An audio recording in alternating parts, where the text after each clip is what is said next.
लिया बैरन पिया का लिए जाए रे, है लिया बैरन पिया का लिए जाए रे, जौने टिकसवा से पिया मोरे जैयन, जौने टिकसवा से पिया मोरे जैयन, ऐबर से पनिया टिकस गली जाए रे, ऐबर से पनिया टिकस गली जाए रे।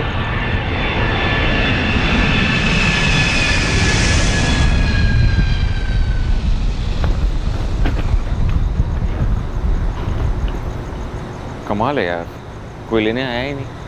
टैक्सी स्टैंड पर कोई टैक्सी भी नहीं है। हाँ।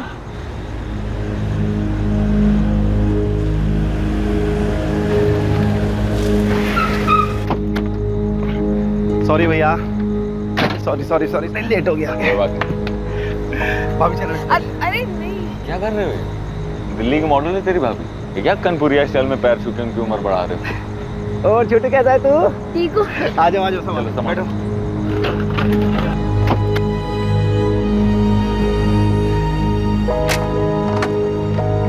है लिया बैरन पिया का लिए जाए रे, है लिया बैरन पिया का लिए जाए रे, जौने टिकसवा से पिया मोरे जैयन, जौने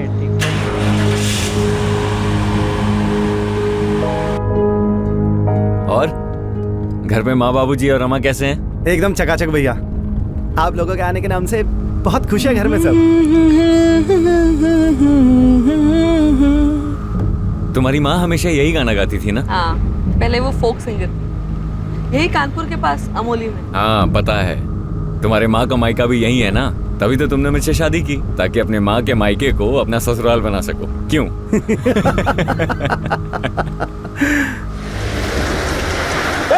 अरे कौन है तुम? कौन है तुम? संतोष अपनी पत्नी शगुफ्ता और बेटे कबीर के साथ कानपुर आया हुआ था अपने घर, अपने परिवार वालों से मिलने। सबका मन उत्साह से भरा हुआ था, लेकिन उन सब की खुशियां एक अंधेरे सपने में तब्दील हो गईं जब रात के अंधेरे में कुछ अज्ञात लोगों ने उन सब पर हमला कर दिया और शगुफ्ता को अपने साथ लेकर चले गए। क्या इस हमले के पीछे वहां के लोकल गुंडों का हाथ था, या फिर यह हमला एक सोची समझी साजिश थी? ऐसी साजिश जो बहुत चालाकी से रची और निभाई गई थी। कौन था इस साजिश के पीछे और कहां थी शगुफ्ता? इन 24 घंटों में शगुफ्ता के परिवार में बहुत कुछ बदल गया था।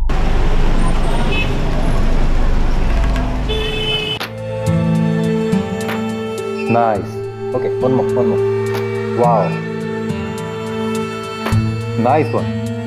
Superb. Excellent. Hold it there. Nice. Good one. Excellent. Break. Makeup. थोड़ा टचअप कर दो. And Shagufta, listen. आप चेंज कर लो.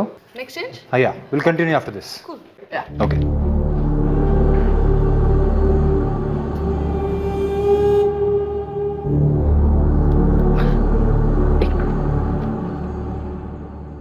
संतोष, तुम कब आए?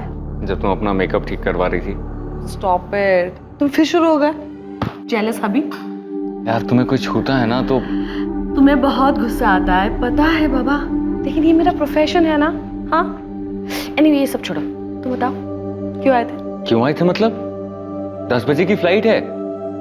हाँ तो फ्लाइट रात को 10 बजे की है ना, तो अभी बस 2 ही बजे होंगे। हाँ, मैंने सोचा कि इस टाइम पे हम दोनों साथ में जाके माँ बाबूजी के लिए कुछ ले लेते हैं। वैसे डोंट वरी, मैंने माँ बाबा दिवाकर और रमा के लिए शॉपिंग ऑलरेडी कर दी। कब? जब तुम अपना बिजनेस आगे बढ़ाने में बिजी थे। Thank you. अच्छा चलो, अब तुम जाओ, मुझे लेट होना। चल, see you soon. Bye bye.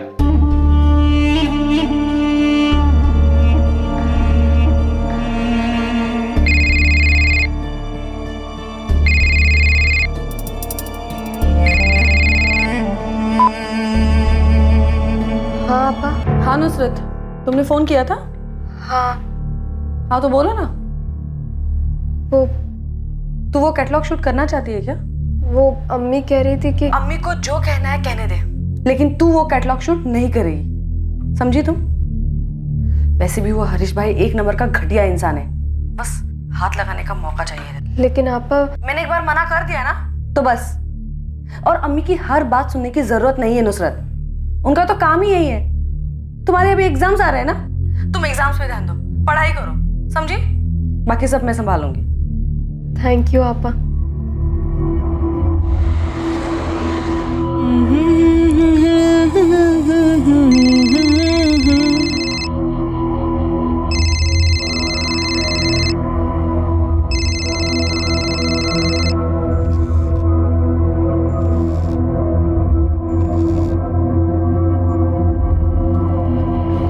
तुझे शूट पे जाना था, गई क्यों नहीं तू? मैं पूछ रही हूँ शूट पे क्यों नहीं गई? वो शगुफ्ता आपा ने मना किया है। तुम्हारी शगुफ्ता आपा को अपने अलावा किसी और की चिंता है? अम्मी, मुझे हरीश भाई के लिए मॉडलिंग नहीं करनी। गंदी नजर है उनकी। वो मुझे जानबूझ के टच करते हैं। टच करने से मैली हो जाएगी तू। लेकिन अम्मी, मुझे मॉडलिंग ही नहीं करनी है। मुझे अपनी पढ़ाई पूरी करनी है, कुछ अच्छा करना है। तू समझती क्यों नहीं है? अगर तू काम नहीं करेगी तो पैसा कहाँ से आएगा और घर कैसे चलेगा फिर? लेकिन अम्मी, शगुफ्ता आपा तो सब संभाल रही है। घर का खर्चा, मेरी पढ़ाई का खर्चा। हम अच्छे से तो रह रहे हैं। अच्छे से रहने में और आलीशान तरीके से रहने में फर्क होता है। और तुझे करना क्या है? सिर्फ कैमरे के सामने खड़े होकर फोटो खिंचाने बस। नहीं अम्मी, मुझसे नहीं होगा। और शगुफ्ता आपा ने भी मना किया है। वो गुस्सा हो जाएंगी।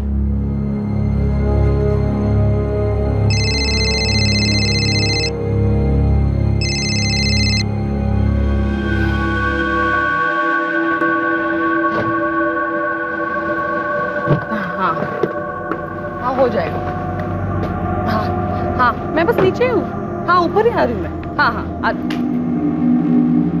इकबाल, तुम यहाँ पर क्या कर रहे हो? ना तेरी अम्मी फोन उठा रही है और ना ही तेरी बहन। इकबाल, तुम्हें जो भी बात करनी है ना, अम्मी से बात करो। मेरी बहन को बीच में घसीटने की जरूरत नहीं है, समझे तुम? और मेरा पीछा करना बंद कर दो, वरना मुझसे बुरा कोई नहीं होगा, मैं बता दे रही तुम्हें।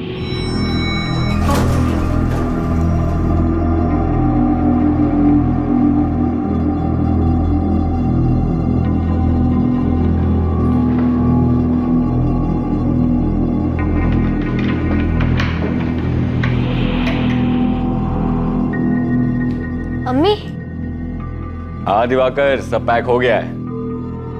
अब तो निकलेंगे बस थोड़ी देर में। हाँ हाँ भैया, आइए ना। आपके और भाभी के लिए बहुत ही बढ़िया इंतजार किए हैं हम। और जानते हैं, माँ बाबूजी बहुत ही वेट कर रहे हैं आपका। हाँ हाँ, अब तो पहुंच ही रहे हैं बस। जी भैया, प्रणाम।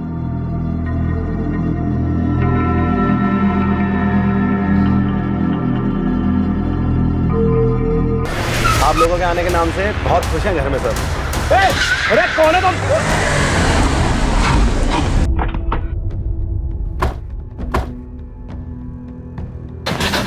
ऑफिसर कहाँ है? क्या हुआ? अरे वो लोग। क्या हुआ? क्या बात है? सर वो लोग मेरी पत्नी को उठा के ले गए सर। सर मैं बहुत डर गया था। मुझे लगा कहीं वापस आके फिर से हमें कोई नुकसान पहुंचाने की कोशिश ना करे। बड़ी मुश्किल से अपने घर पहुंचा सर। सबसे पहले अपने बेटे कबीर को घर पे छोड़ा और जब पुलिस स्टेशन आ रहा था तो मेरा भाई दिवाकर मिला। अरे दिवाकर! अरे भैया, और हम यहाँ आ गए सर। कार का मॉडल, कलर और नंबर क्या है? आपकी पत्नी की आपके पास फोटो है क्या? हाँ सर, मेरे सर तो मोबाइल में थी, वो उन लोगों ने छीन ली सर। सर मेरे मोबाइल में है सर। हाँ। ये इसमें सर मेरी कार की फोटो भी है सर, जिसमें वो भाभी को लेके गए। कौन सी?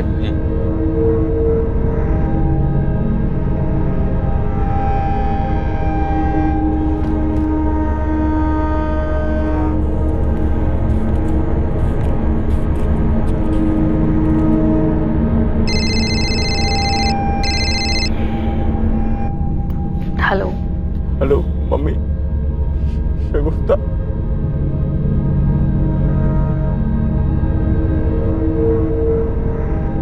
क्या हुआ अम्मी?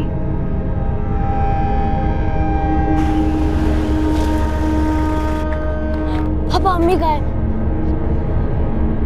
बेटा, कुछ पता चला? पुलिस क्या कह रही है?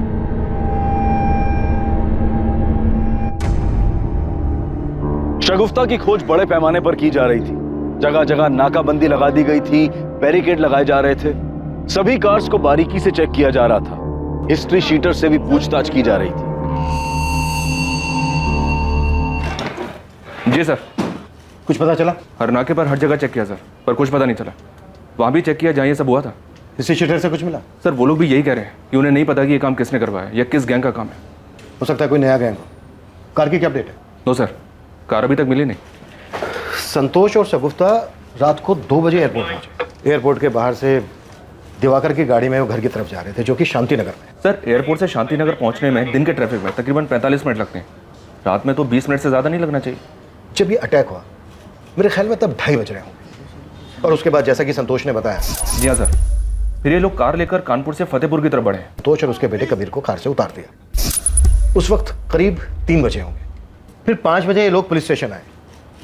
3 से 5 के बीच में ये गुंडे शगुफ्ता और कार को लेकर फतेहपुर होते हुए निकल गए होंगे, प्रयागराज, बनारस या फिर कहीं भी।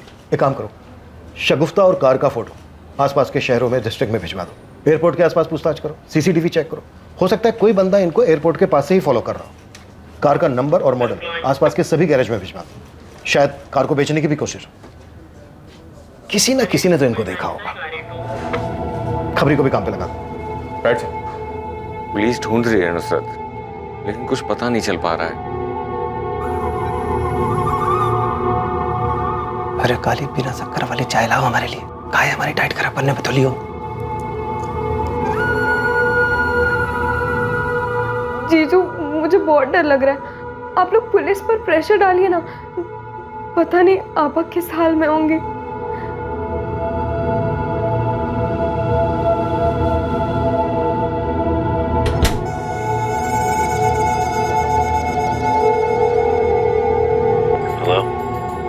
हेलो, क्या किया? सब हो गया है, निश्चिंत रहो।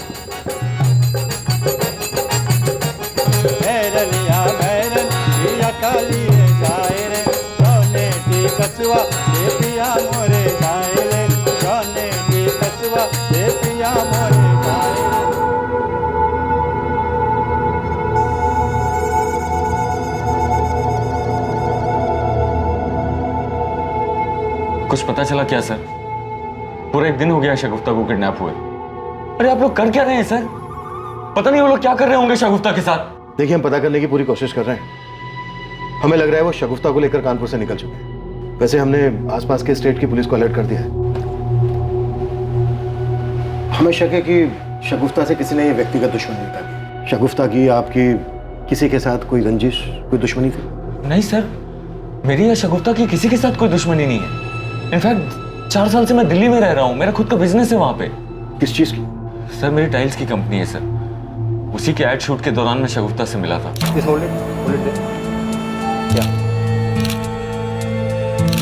Very nice, very nice.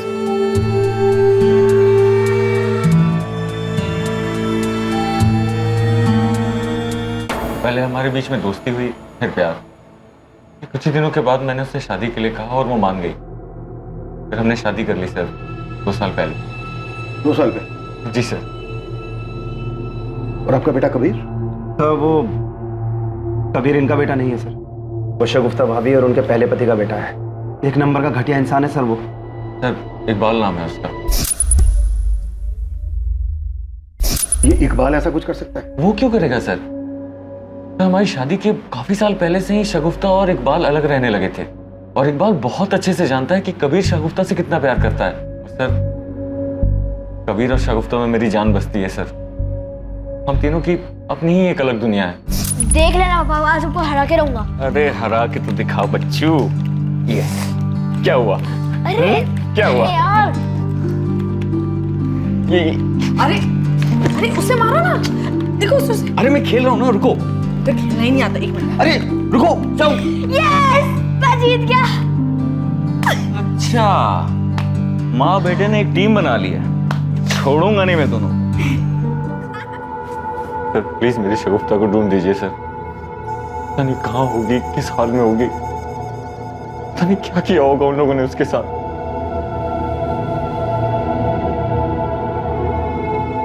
पापा, वो लोग अम्मी को कहाँ ले गए? अम्मी कब मिलेगी? मिल जाएगी बेटा, बहुत जल्द मिल जाएगी।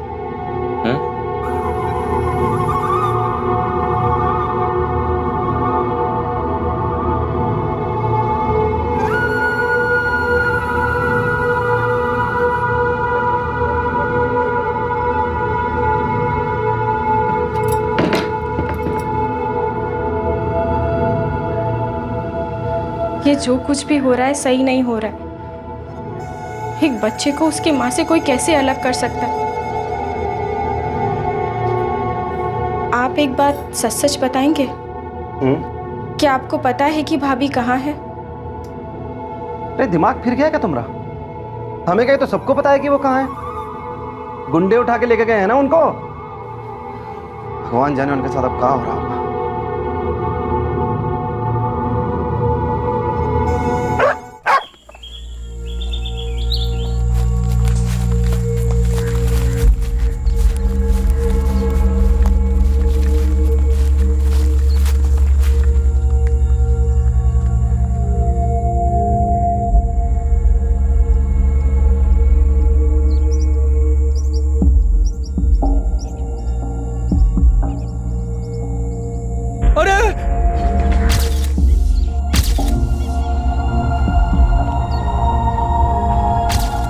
चेहरा साफ करो इसका। जी हाँ सर, बॉडी पर मल्टीपल स्टैबिंग्स है। हो सकता है रेप भी क्या हो। बॉडी पर गहने वगैरह कुछ भी नहीं है। शायद उन लोगों ने पैसे और गहने लूट कर इसे मार दिया और गाड़ी लेकर फरार हो गए। इसकी बॉडी पर 5 वार किए गए, बहुत पास पास। ऐसा लगता है कि वार एक के बाद एक हुए। इसने काफी स्ट्रगल भी किया होगा। और रेप? जी नहीं, रेप नहीं हुआ है। Are you sure doctor? Yes, rape नहीं हुआ है। Time of death? इसकी मौत लगभग 72 घंटे पहले हुई है। 72 घंटे पहले? यानी 18 अगस्त की रात को जब इसको अबडक्ट किया गया होगा तभी मार दिया गया होगा। जी, बॉडी डिकम्पोज होना शुरू हो गई है। देखने में तो सिंपल लग रहा है सर। पैसे गहने लूटने के बाद उन लोगों ने उसे मार दिया। उस वक्त कार में सिर्फ 4 लोग थे, दिवाकर, संतोष, शगुफ्ता और उनका बेटा कबीर। गुंडों ने सबसे पहले दिवाकर पर अटैक किया, उसे बेहोश करके वहीं फेंक दिया। फिर कार को ड्राइव करके वो जंगल की ओर ले गए और वहां पर संतोष के रोने गिड़गिड़ाने के बाद उन्होंने संतोष और उसके बेटे कबीर को उतार दिया। अगर उनका मकसद सिर्फ लूट था तो वो शगुफ्ता को भी वहीं उतार देते, उसे अपने साथ नहीं लेकर जाते। इससे तो एक ही पॉसिबिलिटी बनती है, रेप।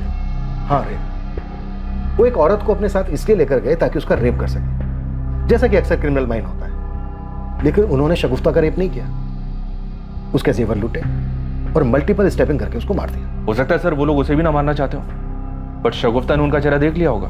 हो सकता है, लेकिन अब भी सवाल वहीं का वहीं है कि जब उन्हें शगुफ्ता का रेप करना ही नहीं था तो उसे अपने साथ लेकर क्यों गए? और अगर लूट करने के बाद शगुफ्ता को मारना ही था तो बाकी सबको क्यों छोड़ दिया, उन्हें क्यों नहीं मारा? त्रिवेदी, पता नहीं क्यों मुझे ऐसा लग रहा है कि शगुफ्ता का अबडक्शन उसे मारने के लिए किया गया था। कोई तो है जो किडनैपिंग की आड़ में शगुफ्ता को मारना चाहता था। तो फिर ऐसा कौन हो सकता है सर? त्रिवेदी, शगुफ्ता के घर वालों के बारे में पता करो, यहाँ कानपुर में भी और दिल्ली में भी। ये क्राइम जितना सिंपल दिख रहा है ना, उतना है नहीं। एक औरत इतने टाइम के बाद यहाँ कानपुर आती है और आते ही उसको मार दिया जाता है। मुझे लग रहा है कि हमें कहानी दिखाई कुछ और जा रही है, जबकि असल कहानी है कुछ और। शगुफ्ता सिंह को बहुत बेरहमी से मारा गया था। पोस्टमार्टम की रिपोर्ट के बाद पुलिस को शक हुआ कि शगुफ्ता को किसी गैंग ने सिर्फ लूट के इरादे से निशाना नहीं बनाया था, बल्कि सबके पीछे कोई और ही मकसद था। कोई और था जिसने पूरी प्लानिंग के साथ शगुफ्ता को मरवाया था। शगुफ्ता की मौत से किसे फायदा पहुंच सकता था? इस कत्ल के पीछे का मकसद क्या था? शगुफ्ता की मौत ने ये सारे सवाल खड़े कर दिए थे जिनके जवाब मिलने अभी बाकी थे। मुझे तो समझ ही नहीं आ रहा है कि मैं आपसे क्या कहूं। मुझे तो यकीन ही नहीं हो रहा है कि शगुफ्ता मर चुकी है। तुम्हारी वाइफ और तुम्हारी फैमिली के बीच सब कुछ ठीक चल रहा था? हाँ, सब कुछ बिल्कुल ठीक था हमारे बीच। वो हमारे घर की बहू थी, क्या बुरा हो सकता था? लेकिन आपके पड़ोसियों का तो कुछ और ही कहना है। अरे कुछ भी ठीक नहीं था सर। शादी के बाद संतोष अपनी पत्नी को लेकर आया था, लेकिन उसके बाप ने घर में पैर तक रखने नहीं दिया। पूरे खानदान के मुंह पर काली खमली है तुमने। एक तो एक बच्चे की माँ और ऊपर से उन लोगों की। अरे हमारे में क्या लड़कियों का अकाल पड़ गया है? कान खोलकर सुन ले, इसे तो हम किसी भी कीमत पर नहीं अपनाएंगे। और अगर तूने इसे तलाक नहीं दिया ना तो तुझसे भी सारे रिश्ते तोड़ लेंगे, याद रखना। तू अपनी औलाद से कोई कब तक नाराज रहे। और शगुफ्ता बहुत अच्छी लड़की थी। तो आपने उसे माफ कर दिया था? हाँ, माफ कर दिया था। वो और कबीर हमारे परिवार का हिस्सा है और मेरा बेटा उससे इतना प्यार करता था। हाँ, मैं शगुफ्ता से बहुत प्यार करता था, करता हूँ। लेकिन हमने तो सुना है शगुफ्ता से काफी नाराजगी थी, उसकी आदतों से काफी प्रॉब्लम थी। आई न्यू इट सर, वो शगुफ्ता को जरूर नुकसान पहुंचाएगा। वो तो हर समय ना उसको डोमिनेट करने की कोशिश करता रहता था। बहुत ही घटिया सोच वाला इंसान है ये संतोष।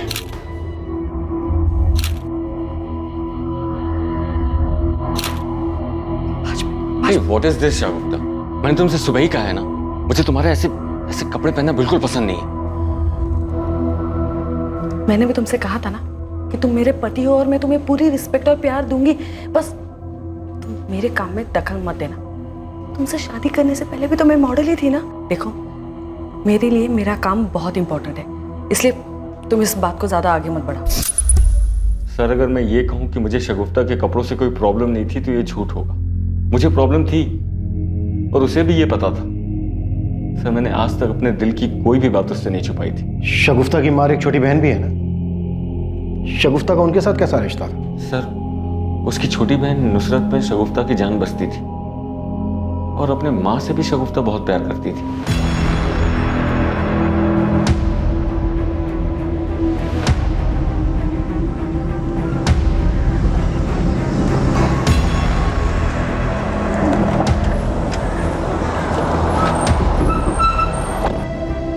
पूरे हैं, गिन लेना। मैं जानती हूँ मेरी बेटी को किसने मारा। इकबाल, इकबाल ने मारा है मेरी बेटी को। इकबाल ऐसा क्यों करेगा?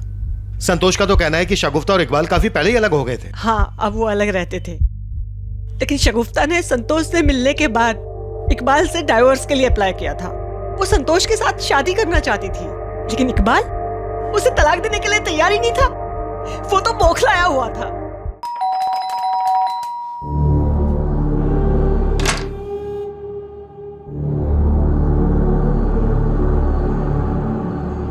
तुम मेरे साथ ऐसा नहीं कर सकती। ये सब क्या नाटक है इकबाल? हम दोनों बहुत पहले अलग हो गए थे और मत भूलो कि तुम मुझे छोड़कर चले गए थे। मेरे से गलती हो गई, प्लीज। मैं संतोष से प्यार करती हूँ और उसी से ही शादी करूँ। हमारा बेटा कबीर? कबीर सिर्फ मेरा बेटा है। ये ठीक नहीं कर रही तुम, बहुत पछताओगी तुम।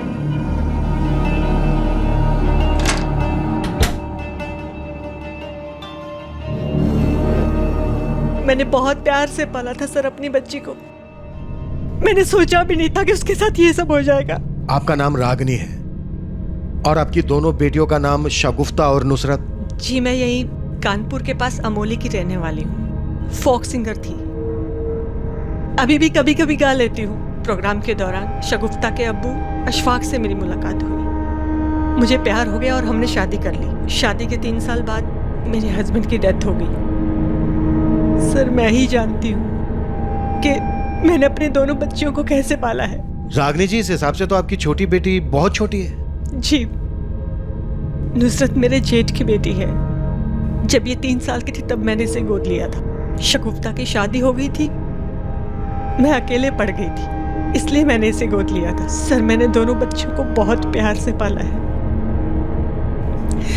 आप उस इकबाल को पकड़िए सर। कहाँ मिलेगा ये इकबाल?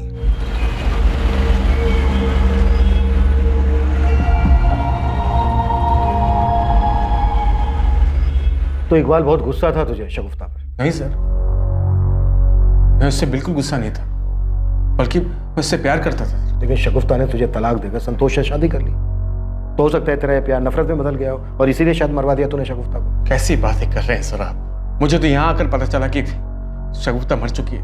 पिछले 2 महीने से उससे मिला तक नहीं मैं। लेकिन रागनी जी तो कुछ और ही कह रही है। वो औरत सिर्फ मुझे फंसाना चाहती है सर, बहुत चालू औरत है। पैसों के लिए किसी भी हद तक जा सकती है। मुझे पता है कि अभी ये सब क्यों बोल रही हो। क्यों? क्योंकि 7 लाख रुपए लिए हैं मुझसे उसने और देने का नाम तक नहीं ले रही हो। लेकिन तूने उन्हें 7 लाख रुपए दिए क्यों? शगुफ्ता के नाम पर। मेरा प्रोडक्शन हाउस अगर नुकसान में नहीं होता तो ये पैसे मैं तुमसे कभी नहीं लेती। ठीक, शगुफ्ता को मना लीजिए प्लीज, मैं उसके बिना नहीं रह सकता। अरे चिंता मत करो, शगुफ्ता तुमसे बहुत प्यार करती है। मैं बात करूंगी ना उससे, और संतोष के साथ शादी मैं होने नहीं दूंगी। इस बात को 2 साल हो गए सर। शगुफ्ता की शादी भी हो गई, अब वो औरत ना मेरे पैसे लौटा रही है न मेरे फोन का जवाब दे रही। शगुफ्ता की माँ शगुफ्ता की हत्या का इल्जाम तेरे सर पे लगा रही है और तू यहाँ अपनी कुछ अलग ही कहानी सुना रहा है। कोई कहानी नहीं सुना रहा सर, कहानी सुनाना तो उस रागिनी का काम है। कुछ काम हम तो करती नहीं औरत, सिर्फ पैसे के लिए शगुफ्ता के पीछे पड़ी रहती थी। मैं बोल रहा हूँ बहुत चालू औरत है वो सर। शगुफ्ता 14 साल की थी ना, तब से उसने उसे काम पर लगा दिया था। इनफैक्ट हमारी शादी भी इस रागिनी की वजह से टूटी थी। और वो दूसरी बेटी ना उसकी, नुसरत, उसे भी उसने इसलिए गोद लिया था ताकि उसके पास बुढ़ापे में पैसे आते रहे। पैसों के लिए सर वो किसी भी हद तक गिर सकती है। आपा ये देखो इसकी शक्ल। तुम दोनों क्या खिकी कर रहे हो?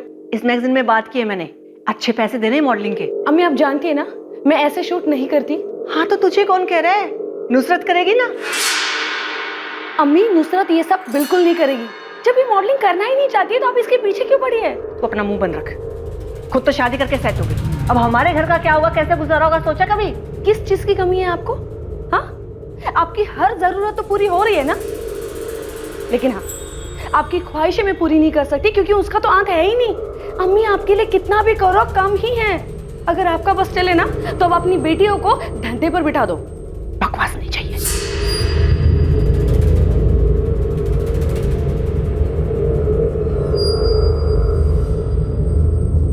हाँ हाँ आप चिंता मत कीजिए, आ जाएगी।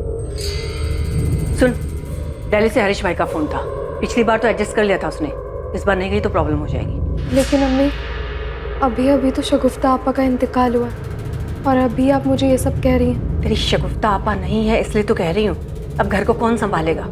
तुझे ही संभालना पड़ेगा ना। देख तू भले ही मेरे लिए कुछ मत कर, अपने लिए भी कुछ मत कर, लेकिन वो मासूम कबीर, उसकी जिम्मेदारी तो हमारे ऊपर है ना। टिकट्स करवा दें तुम्हारी, पैकिंग कर लो। आप नहीं आएंगी? नहीं, मुझे यहाँ कुछ काम है। कबीर थोड़ा सा खा लो बेटा। मुझे भूख नहीं है, मुझे सिर्फ अम्मी चाहिए।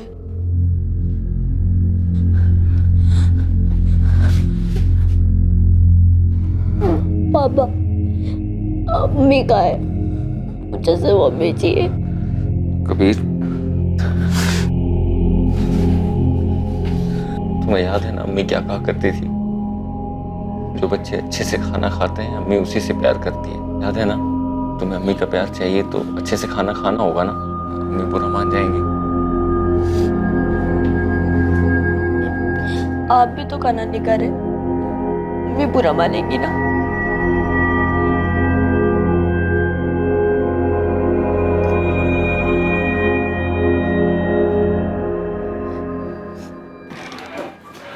जी सर। कार का कुछ पता चला? नहीं सर, कानपुर के बॉर्डर के पास हर जगह पता कर लिया।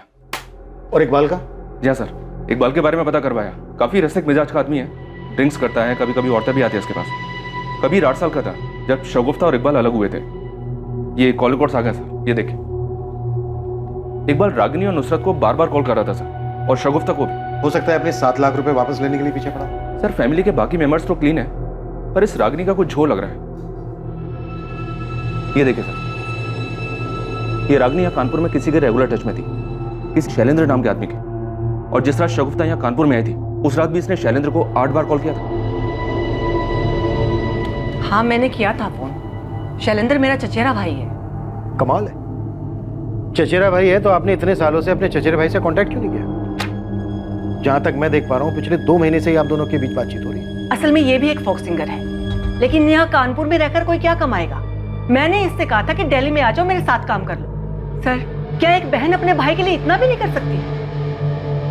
हम तो गाने बजाने वाले लोग हैं साहब, लेकिन यहाँ फिल्मी गानों के आगे अब लोग हमें पूछते ही कहाँ हैं। वो तो रागिनी दीदी ने कहा कि वो मेरे साथ एल्बम निकालेंगी, तो मैंने भी हाँ कह दिया।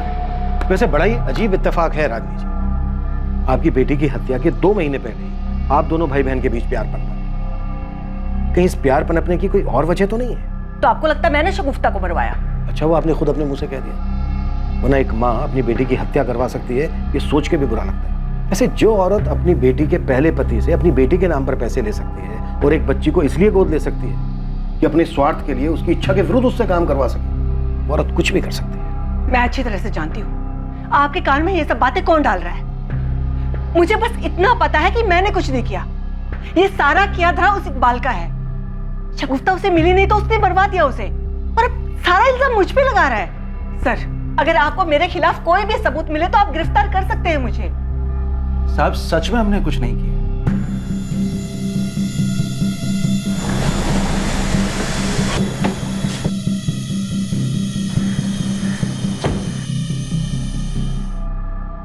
संतोष, ये रागनी और इकबाल का क्या चक्कर है? शगुफ्ता की हत्या का इल्जाम दोनों एक दूसरे के सर पे लगा रहे हैं। पता नहीं सर, शगुफ्ता अपनी छोटी बहन नुसरत से बहुत प्यार करती थी। अपनी माँ से कुछ खास प्यार नहीं था उसे, पर वैसा कोई झगड़ा भी नहीं था। हाँ, अक्सर नुसरत को लेकर दोनों के बीच में कहासुनी हो जाती थी। और इकबाल? घटिया आदमी है सर, अक्सर मारपीट किया करता था शगुफ्ता के साथ, इसलिए दोनों अलग हुए थे। लेकिन सर, मुझे ये नहीं समझ में आ रहा है कि ये 2 साल बाद क्यों उसका मर्डर करवाएगा। शगुफ्ता ने तुम्हारे साथ शादी की, हो सकता है वो इस बात को लेकर गुस्से में।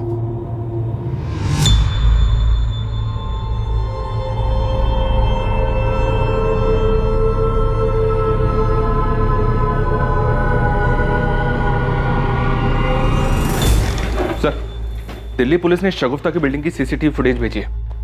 17 अगस्त की फुटेज है ये।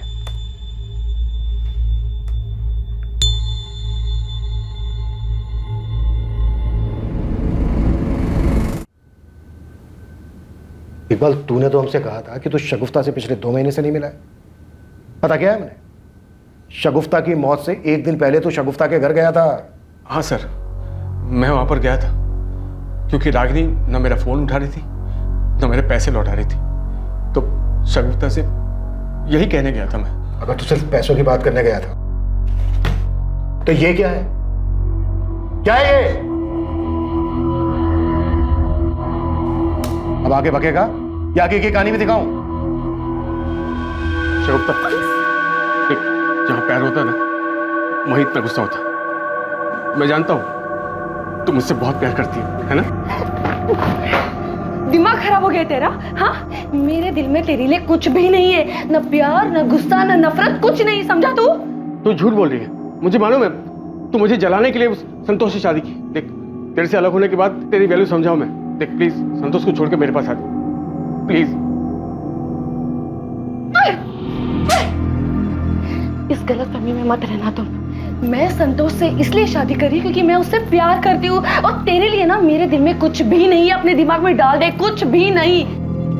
सर, मैं शगुफ्ता से बहुत प्यार करता था और वहां सिर्फ मैं उसे मनाने गया था। और वो जब नहीं मानी तो मरवा दिया, ये सोचकर कि अगर वो तेरी नहीं हो सकती तो फिर किसी की नहीं हो सकती। मैं उसे कैसे मरवा सकता? मैं उससे बहुत प्यार करता था, अब भी करता हूं। बहुत मोटी चमड़ी है ना तेरी, ऐसे नहीं मानेगा। द्विवेदी, एकदम ससुराल वाली खातिर करना है। इकबाल ने मारा है शगुफ्ता भाभी को, पुलिस ने पकड़ लिया है उसे। अब्बू, कबीर, मैं तुम्हारा पापा हूं। उस आदमी से तुम्हारा कोई लेना देना नहीं है। आज से मैं ही तुम्हारा पापा और तुम्हारी अम्मी भी।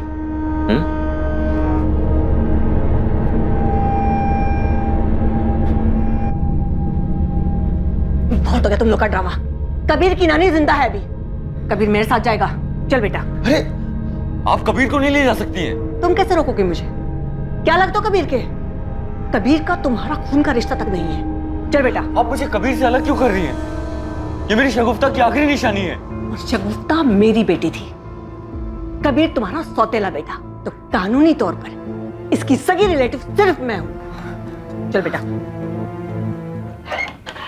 सलाम साहब। क्या रे चंदू, आजकल कोई इन्फॉर्मेशन नहीं मिल रही है तेरी तरफ से? शगुफ्ता की कार कहाँ चली गई ये भी पता नहीं कर पाया तू? साहब, मैं शगुफ्ता की कार क्या, उसका खून ही लेकर आया हूं आपके पास। इकबाल? नहीं, इकबाल नहीं, रागिनी, शगुफ्ता की अम्मी। ये देखिए साहब, ये खास कॉपी आप ही के लिए निकलवाया है।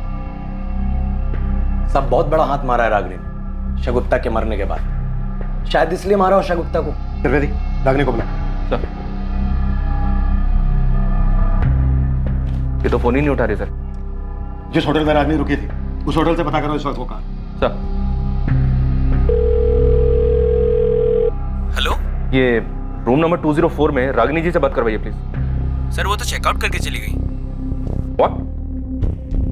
क्या हुआ? वो तो चेकआउट करके निकल गई सर।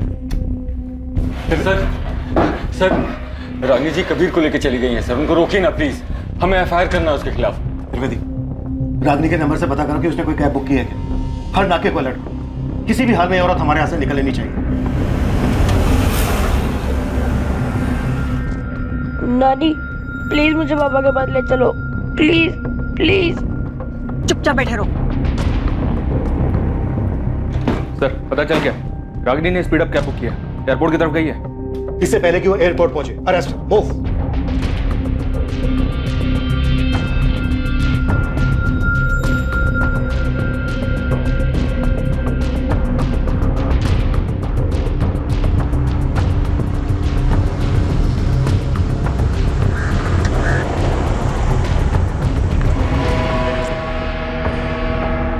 आपने ही शगुफ्ता की हत्या करवाई है। और मैं ऐसा क्यों करूंगी?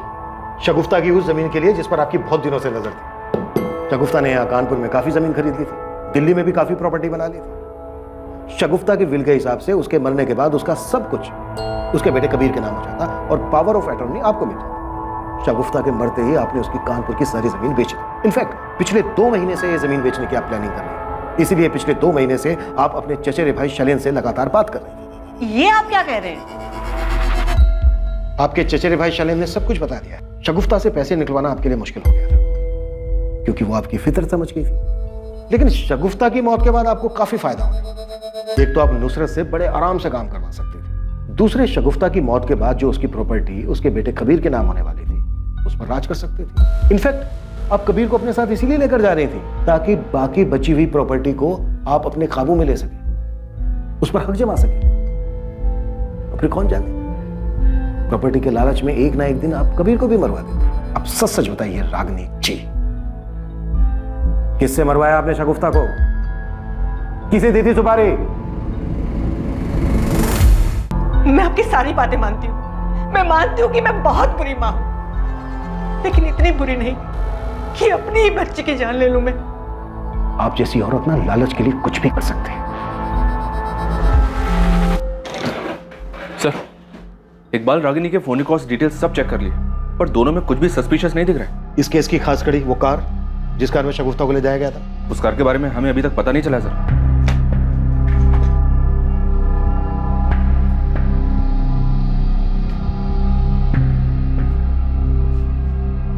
लगता है इस कार को ज्यादा यूज नहीं किया जाता था।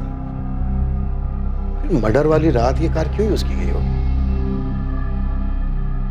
कमाल है दिवाकर, उस दिन अटैकर्स ने तुम पर, तुम्हारी भाभी शगुफ्ता, तुम्हारे भाई संतोष, तीनों पर अटैक किया, लेकिन उन्होंने तुमसे कुछ नहीं लिया। तुम्हारा पर्स, तुम्हारी ज्वेलरी, तुम्हारा मोबाइल फोन, कुछ भी नहीं। क्यों? सर उन लोगों ने तो मुझे पहले ही बेहोश कर दिया था, मुझे तो कुछ पता ही नहीं, और जब होश आया तो मैं रोड पर था। वो तो बाद में मुझे संतोष भैया रास्ते पर मिल गए। अच्छा, ये गुंडे जो तुम्हारी कार लेकर गए वो काफी पुरानी है ना? जी सर, वो मेरे पापा की कार है, 25 साल पुरानी। और तुम्हारे पास तो एक नई बड़ी महंगी कार भी है। उस दिन दिल्ली से तुम्हारी मॉडल भाभी आ रही थी, लेकिन उन्हें लेने के लिए तुमने अपनी नई कार नहीं निकाली, वो पुरानी कार लेकर, वो भी वो पुरानी कार जिसे स्पेशली एक ही दिन पहले तुमने ठीक करवाया था। ये बात मेरी कुछ समझ में नहीं आई, समझा पाओगे? हाँ, दिवाकर भैया तो आए थे यहाँ कार ठीक करवाने। कब?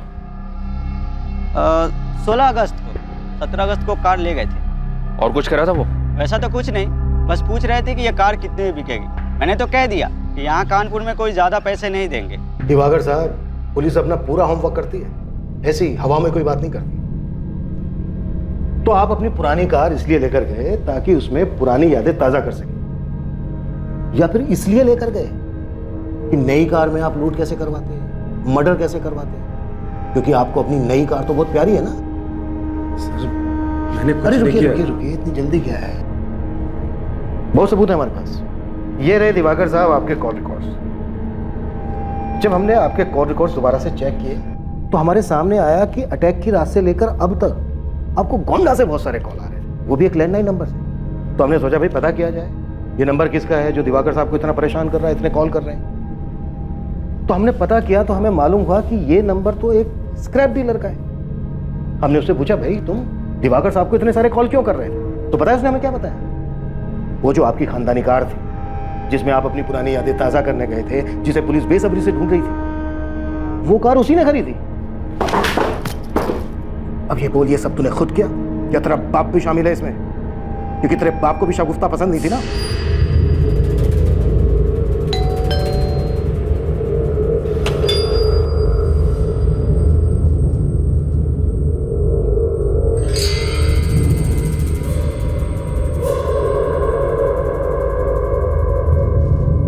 तुम पुराने ख्यालों के ही रहो। इतनी घटिया सोच है तुम्हारी। गर्लफ्रेंड मॉडल थी तो सब ठीक था, कोई बात नहीं, लेकिन जब वो वाइफ बन गई तो उसे घर की चार दीवारी में रहना चाहिए था। ऐसी घटिया मेंटेलिटी है ना तुम जैसे लोगों की, संतोष। बहुत प्यार करता था मैं शगुफ्ता से, पहली नजर में ही प्यार हो गया था उससे। Very nice, very nice. अपने बाबा के मना करने के बाद भी मैंने उससे शादी की। कान खोलकर सुन ले, इसे तो हम किसी भी कीमत पर नहीं अपनाएंगे। इतने साल मैंने अपने बाबा को मनाने की कोशिश की और आखिर में वो मान भी गए। बस वो चाहते थे कि शगुफ्ता मॉडलिंग छोड़ दे। मैंने बहुत कोशिश की शगुफ्ता को समझाने की, लेकिन वो मानी नहीं। मेरे लिए मेरा काम बहुत इंपॉर्टेंट है, इसलिए तुम इस बात को ज्यादा आगे मत बढ़ाओ। मैं अपने माँ बाप और शगुफ्ता के बीच के इस रंजिश से तंग आ गया था। मुझे कुछ समझ में नहीं आ रहा था मैं क्या करूं, तो मैंने घर वालों को झूठ बोल दिया कि उसने मॉडलिंग छोड़ दी है। लेकिन शगुफ्ता मेरी कोई भी बात मानने को तैयार नहीं थी। प्लीज संतोष, तुम्हें उनसे झूठ बोलने की जरूरत नहीं थी। मैंने तुमसे शादी की है, लेकिन इसका मतलब ये नहीं कि मेरी अपनी कोई आइडेंटिटी ही नहीं है। मुझे अपने काम से बहुत प्यार है। तुम्हें अगर अपने काम से इतना प्यार है तो नुसरत को क्यों मना करती हो? क्योंकि उसे ये सब पसंद नहीं है। ऊपर से वो लोगों को हैंडल नहीं कर पाती। और तुम्हें पता है, मेरी मर्जी के बगैर कोई मुझे हाथ भी नहीं लगा सकता। तो अगर तुम्हारी मर्जी होगी तो कोई हाथ लगा देगा? संतोष, मैं मॉडलिंग करती हूँ, पैसों के लिए लोगों के साथ सोती नहीं हूँ। मैं अपने काम में बहुत अच्छी हूँ। मैं अपना करियर किसी के लिए नहीं छोड़ सकती। बस बहुत मेहनत की है मैंने यहाँ तक पहुँचने के लिए। मैं समझ गया था सर कि वो मानेगी नहीं। उसने इकबाल को भी इसलिए छोड़ा था। पर सर, मैं कभी भी ये नहीं सह पाता कि वो मुझे छोड़कर किसी और के साथ चली जाए। इसलिए तूने शगुफ्ता को मरवा दिया? मैं बौखला गया था सर। उसका वो काम, उसकी मॉडलिंग, उसके वो कपड़े, लोगों का उसे वैसी नजरों से देखना, उसके यूनिट के लोगों का उसको वो छूना, मेरा दिमाग नहीं काम कर रहा था। ऊपर से मैंने शगुफ्ता से शादी करके अपने घर वालों को बहुत तकलीफ दी थी। अब अगर उनके शगुफ्ता को अपनाने के बाद हमारा तलाक हो जाता तो कितना बुरा लगता उन्हें। मैं ये सब नहीं चाहता था। तो तूने दिवाकर के साथ मिलकर शगुफ्ता को मारने की प्लानिंग कर ली? जी। निकल। शगुफ्ता को लेकर इतनी खलिश थी तेरे मन में, और तू इसे प्यार कह रहा है? प्यार नहीं था ये। तुझे बस एक खूबसूरत ट्रॉफी वाइफ चाहिए थी जिसे तू दुनिया को दिखा सके। अगर तू सच में प्यार करता ना शगुफ्ता से, तो उसकी इज्जत करता, उसके काम की इज्जत करता, उसके सपनों की इज्जत करता, उसे उसकी खुशी चुनने देता, जबरदस्ती उसे अपने रंग में रंगने की कोशिश नहीं करता। तुझे किसी की जिंदगी से खेलने का कोई हक नहीं था, लेकिन तूने अपनी जिद, गुस्से और जलन की वजह से अपनी ही पत्नी को मरवा दिया। कबीर के सर से उसकी मां का साया छीन लिया। इसके लिए तुझे कभी कानून माफ नहीं करेगा, और न ही कभी कबीर।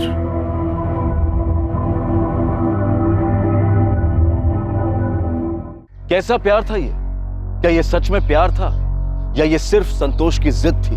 और ऐसा सिर्फ एक शगुफ्ता के साथ नहीं हुआ है। आज के आधुनिक युग में भी शादी के बाद लड़कियों से अपेक्षा की जाती है कि वो अपनी पुरानी जिंदगी, अपनी पहचान को भूलकर अपने पति और उसके परिवार वालों की इच्छा के मुताबिक ही काम करें। एक लड़की को कैसे रहना चाहिए, क्या खाना चाहिए, क्या पहनना चाहिए, क्या करना चाहिए और क्या नहीं करना चाहिए, ये सब उस लड़की के ससुराल वाले और उसका पति मिलकर तय करते हैं। पर क्या ये सही है? शादी तो पति पत्नी को एक दूसरे पर बराबर का हक देती है, तो फिर ये पक्षपात क्यों? लेकिन एक रिश्ता सच्चा तभी कहलाता है जब उस रिश्ते में बंधे हुए लोग एक दूसरे के निर्णय को सराहते हैं, एक दूसरे को आगे बढ़ने के लिए प्रेरित करते हैं, एक दूसरे की ढाल बनकर खड़े होते हैं। और शादी के रिश्ते में ये बात पति और पत्नी दोनों पर लागू होती है। जिस इंसान से कोई रिश्ता जोड़ा गया हो और उसे निभाने की चाहत भी हो, तो उसके लिए सीने में खलिश और मन में आपराधिक भावनाएं लेकर जीना कोई जीना नहीं। देखते हैं हमारे आज के एपिसोड की दूसरी कहानी।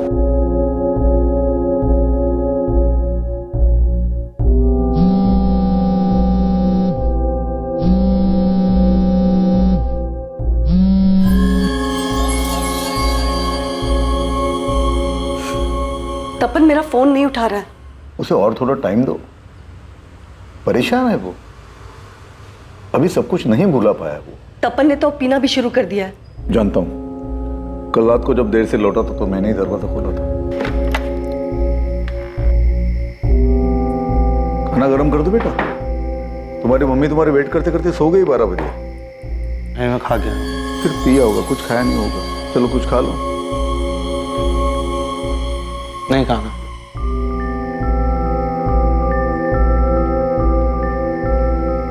तपन, अगर तुझे कोई प्रॉब्लम नहीं तो कल से मैं भी चलूं तेरे साथ पीने? बिना टेंशन मत लो, उसे और थोड़ा टाइम दो। अभी भी तो ब्रेकअप हुआ उसका आरती के साथ। मेरा बेटा उस आरती के पीछे ना अपनी पूरी जिंदगी बर्बाद कर रहा है। यही बात उसे खुद रियलाइज करने दो, तब जाके इस सबसे बाहर निकलेगा।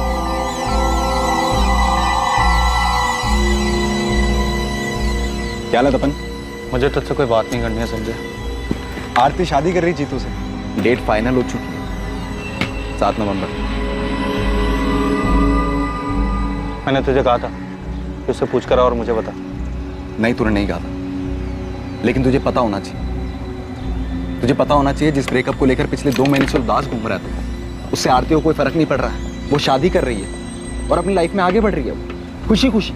आगे से अगर मेरी मम्मी तुझे फोन करके मुझसे बात करने को कहे तो उनसे कहना मेरी लाइफ में दखल अंदाजी करने की जरूरत नहीं है। भाई तू कितना भी दुखियारा बन के घूम, आरती वापस नहीं आने वाली तेरी जिंदगी में। ठीक है Sanjay, leave me alone. She is gone. मुझे तेरी या किसी की हमदर्दी की कोई जरूरत नहीं है, और तरस खाना बंद करो मुझ पर। कई सालों के रिलेशन में गर्लफ्रेंड से ब्रेकअप ने एक आदमी को इस हद तक नाउम्मीद कर दिया था कि वो खुद को बर्बाद करने के रास्ते पर चल पड़ा और अपनी भावनाओं के बवंडर और तकलीफ से भागने की चाह ने तपन को उतावलेपन और लापरवाही की कगार पर लाकर खड़ा कर दिया था। कहते हैं कि लोगों का मिलना बिछड़ना, रिश्तों का बनना और बिगड़ना, ये सब संजोग है, सब नियति का खेल है जिस पर इंसान का कोई बस नहीं चलता। पर शायद दर्द में जी रहे 28 वर्षीय तपन गर्ग के लिए अभी ये बात स्वीकार कर पाना बहुत मुश्किल था। वो एक ऐसी अवस्था में था जिससे बहुत सारे नौजवान गुजरे होंगे और शायद आगे भी गुजरेंगे। भले ही रिश्ता खत्म हो चुका था, पर तपन के सर पर अपने आप को खत्म करने का जुनून सवार था।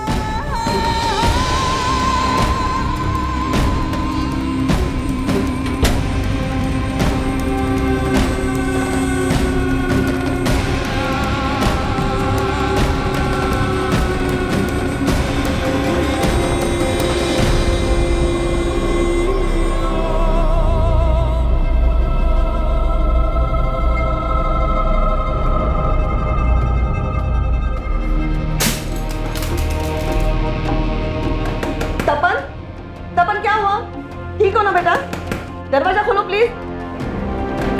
तपन, कोई चोट तो नहीं लगी ना तुझे?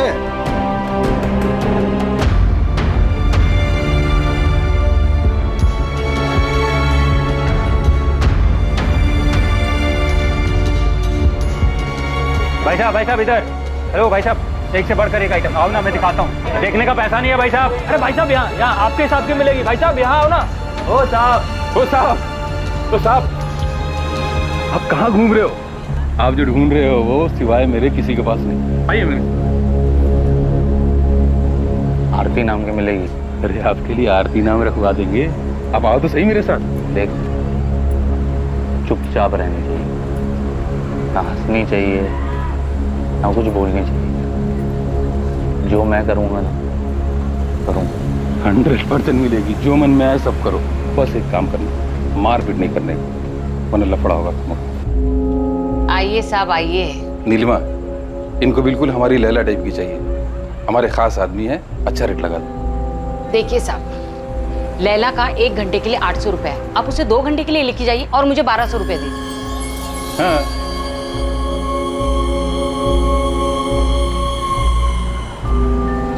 अब 2 घंटे के लिए लैला आपकी। अपने साथ नहीं लाए होंगे ना, तो ये पहन ले। लीजिए सर, पिए। आइए, आपको लैला से मिलवाते हैं आपकी। चलिए।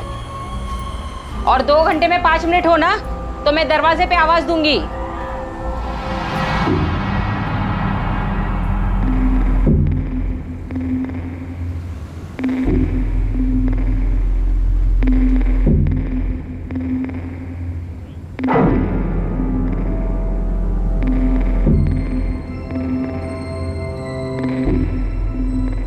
इस वक्त इस कमरे में बैठा तपन गर्ग अपने अंदर की अशांति और निराशा के कारण एक अपराध के क्षेत्र में प्रवेश कर चुका था और आगे चलकर अनजाने में वो एक अपराध का हिस्सा भी बनने वाला था, या फिर संयोग उसका जीवन बदलने वाला था।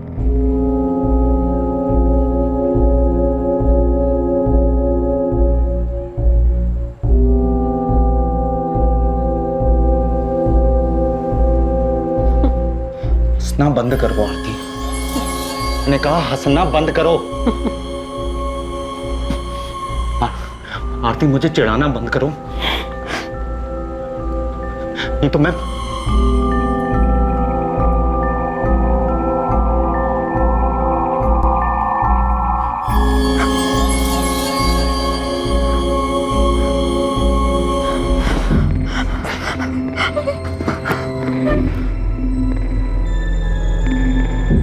कुछ नहीं करना है मुझे तुम्हारे साथ, कुछ नहीं। विजय जानते हो क्या होता है?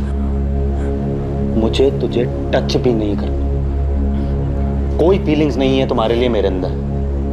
तुम आरती हो, आरती। तुम मुझे छोड़कर किसी और के साथ शादी कर रही हो, मुझे छोड़कर।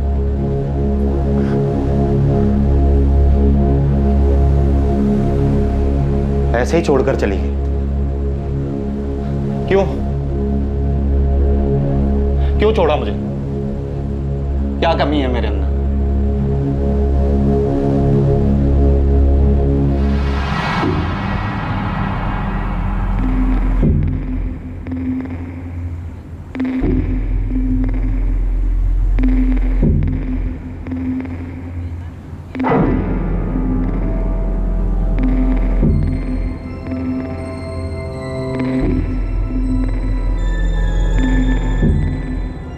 अभी 2 घंटे हुए नहीं है।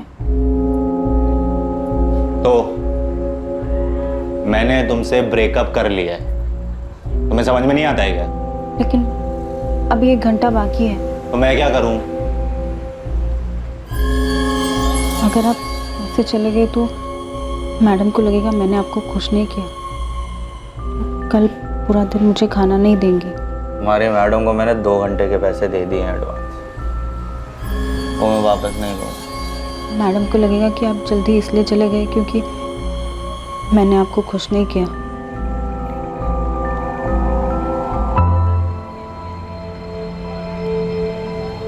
क्या कमी है मुझमें? ऐसे ही छोड़कर चल।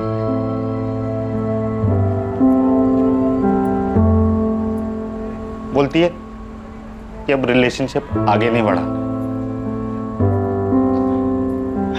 तुम्हें पता है मैं कितना प्यार करता था उससे, लेकिन वो मुझे ऐसे ही छोड़कर चली। मैंने उससे पूछा भी, वाह, कोई रीजन तो बता दो। बोलती है थक गई है अब रिलेशनशिप, मुझसे थक गई है, थक गई है।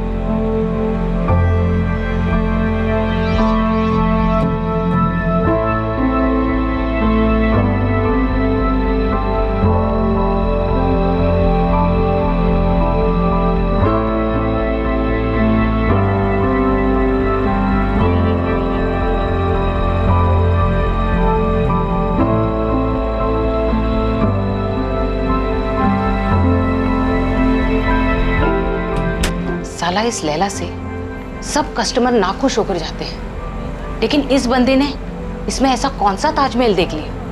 दोनों सड़ियल हैं, जैसा वो वैसी लैला। अब दोनों की जम गई। हमारी फैमिलीज को हमारे रिश्ते से कोई प्रॉब्लम नहीं, कुछ भी नहीं। ना कोई कास्ट वार, ना रिच पुअर, कुछ भी नहीं। बस वो थक गए, अब मैं उसे पसंद नहीं। कुछ कमी दिखती है क्या मुझ में तुमको? हाँ? जीतू का नाम है आरती के वेडिंग का, उसमें कोई कमी नहीं। कमी मुझ में। 3 साल से मेरा आरती के साथ सब कुछ था, और जीतू को तो 6 महीने से जानती है, लेकिन कमी मुझ में। आरती के वेडिंग कार्ड पर मेरा नाम होना चाहिए था, मालूम है? कितना दर्द होता है मुझे, तुम जानती हो। एक हफ्ते से मैं तुमसे बात कर रहा हूं, तुमको फील नहीं होता है क्या मेरे अंदर का दर्द? मेरे अंदर कोई कमी है, बता सकती हो मुझे?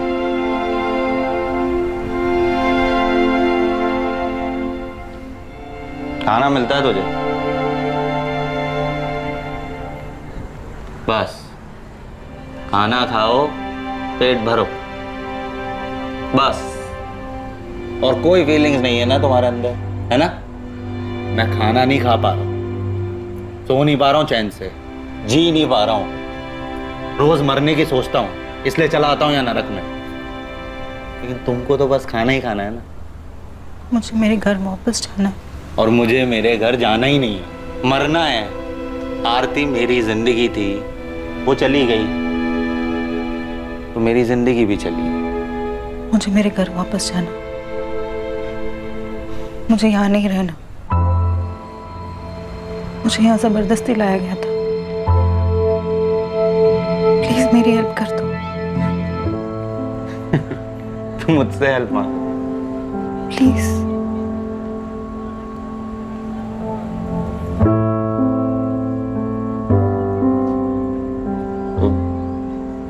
क्या नाम बताया था तुमने अपना?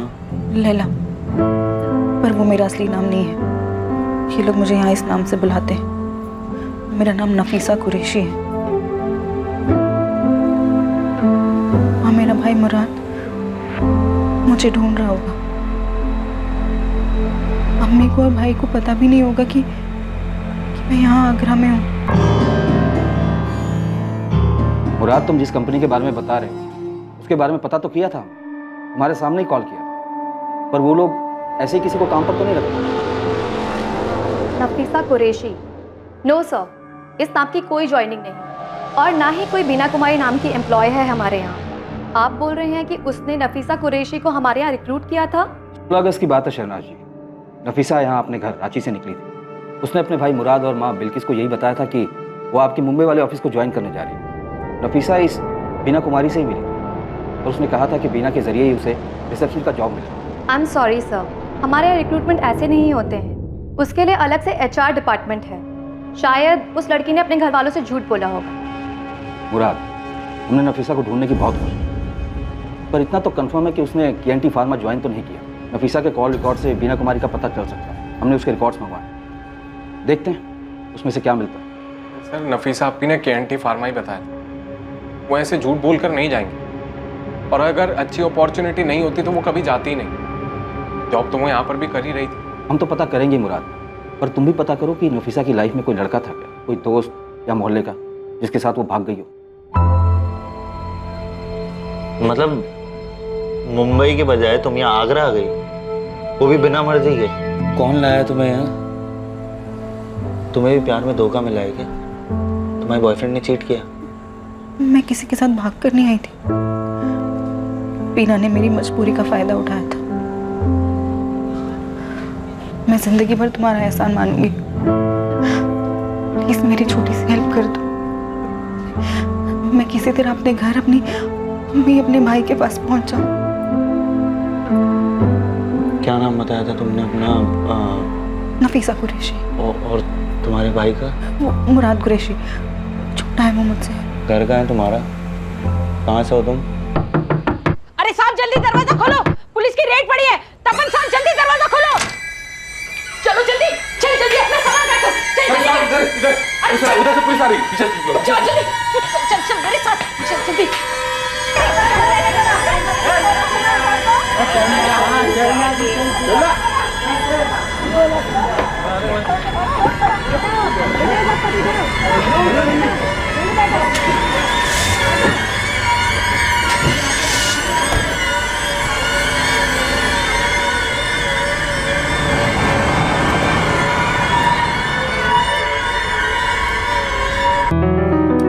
ये ले पराठा, और एक बनाओ या कुछ और खाएगा? बस। ये क्या है, ऐसे ही खा रहा है? आचार खा ले। अरे बस लिया है मैंने मम्मी, बस। चाय चढ़ाई है मैंने, पी के जाना। और सुन, खाना भी रेडी हो रहा है, टिफिन लेते जाना। बहुत दिनों के बाद तुझे ब्रेकफास्ट टेबल पे देखा है ना, लगता है पूरे महीने का ब्रेकफास्ट तुझे एक ही साथ खिला देगी।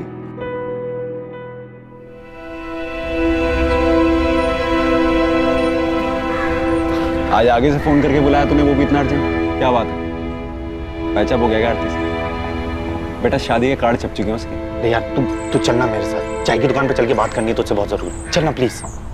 क्या बोल रहा है तू? रेड बढ़ गई? तू धंधे वाले के साथ था?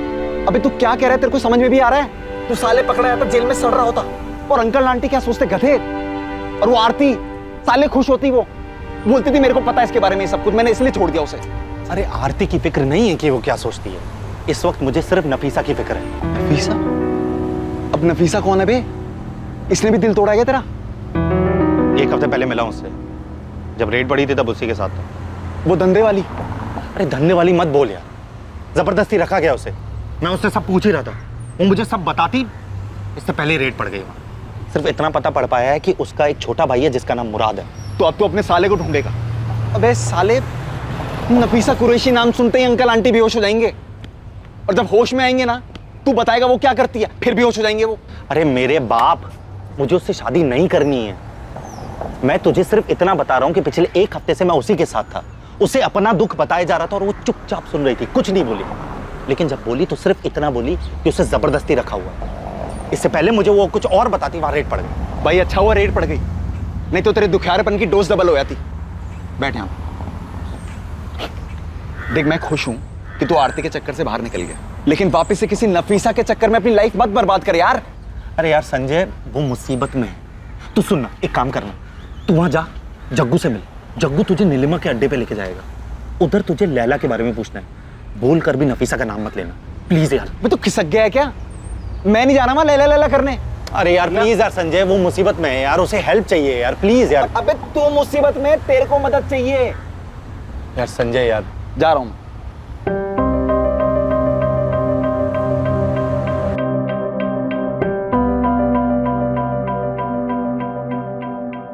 मुझे यहाँ जबरदस्ती लाया गया था, मुझे मेरे घर वापस जाना है, प्लीज मेरी हेल्प कर दो।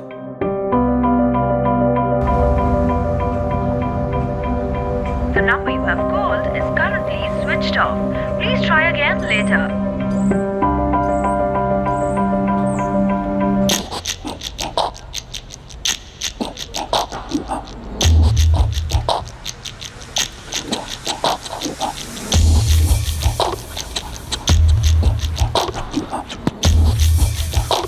अरे साहब क्या ढूंढ रहे हो साहब?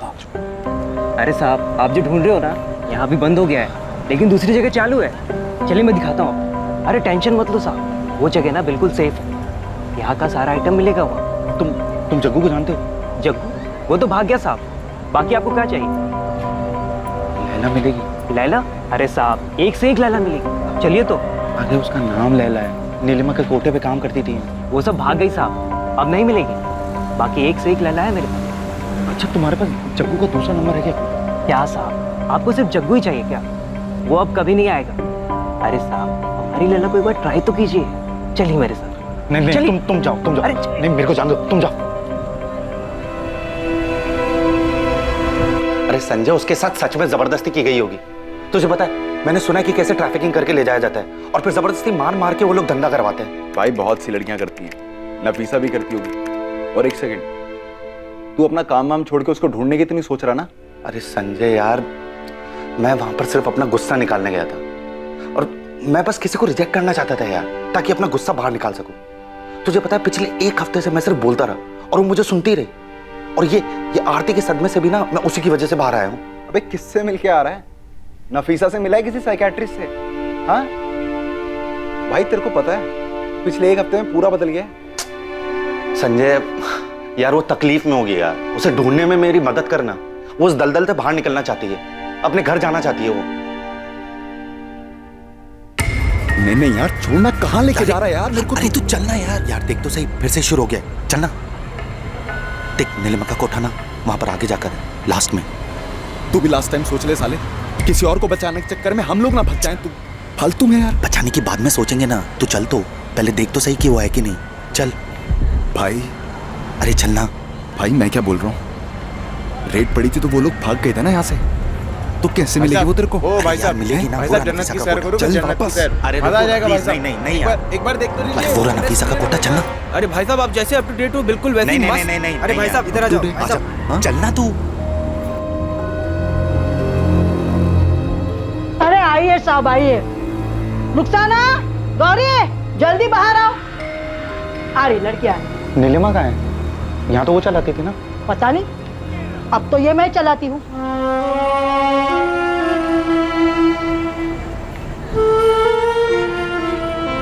साहब पसंद कर लो इसमें से किसी को भी।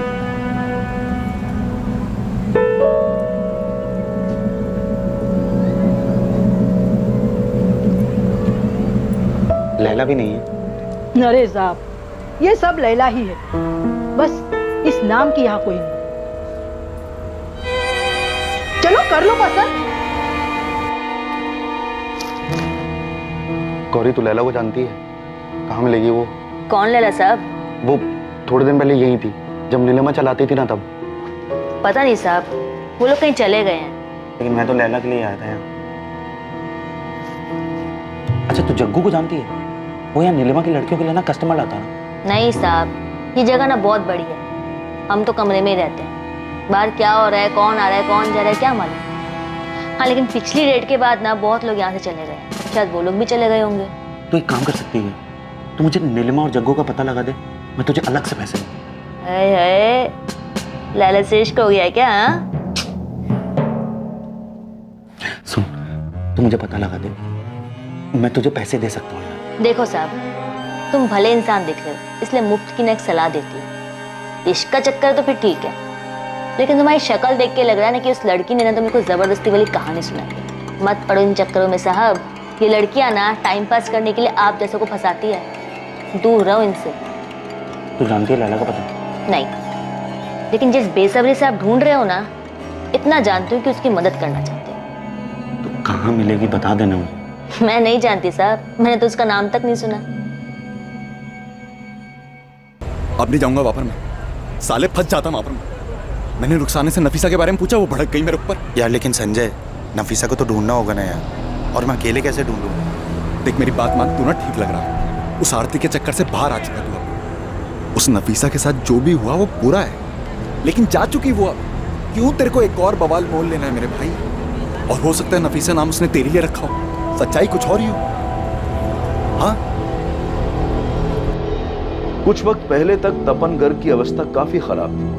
अपनी गर्लफ्रेंड आरती से हुए ब्रेकअप से वो बाहर नहीं आ पा रहा था, और आज वो हर हालत में नफीसा कुरैशी की मदद करना चाहता था, लेकिन नफीसा के ठिकाने का उसे कोई अंदाजा नहीं था। आइए साहब। वेश्यावृत्ति की दुनिया, जहां पैसों के बदले शरीर बेचा जाता है, जहां वासना और शारीरिक सुख के लिए भावनाओं को कुचल दिया जाता है। तेरे लिए रोज कस्टमर आएंगे, सबके साथ सब कुछ करना होगा, किसी को मना मत करना, हर कोई खुश होके जाना चाहिए यहाँ से, समझी?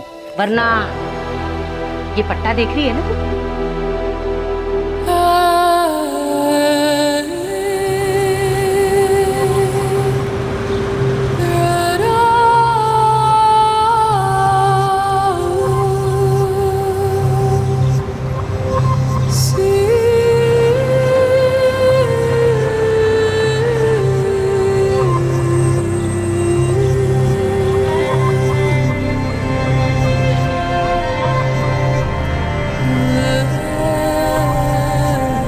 आराम से बैठ। जी। रांची में जॉब करती हो? जी। शहर में देखा है तुम्हें कई बार। वो आते जाते देखा होगा आपने। क्या जॉब करती हो? जी मैं रिसेप्शनिस्ट हूँ ब्यूटी पार्लर में। अच्छा। Good morning, golden cap parlour. Ma'am मुझे अपॉइंटमेंट चाहिए। जी मैम, एक मिनट मैं चेक कर लेती हूँ। मैं 12th क्लास तक पढ़ी हूँ। आगे क्यों नहीं पढ़ी? वो फैमिली प्रॉब्लम हो गई थी, अब्बू गुजर गए, छोटा भाई है, उसे आगे पढ़ना था, वो फाइनल ईयर में है अभी। अम्मी है घर पर? हाँ है ना, हम दोनों मिलकर घर चलाते हैं। दीमापुर का एक स्कूल है ना, उसमें अम्मी काम करती है।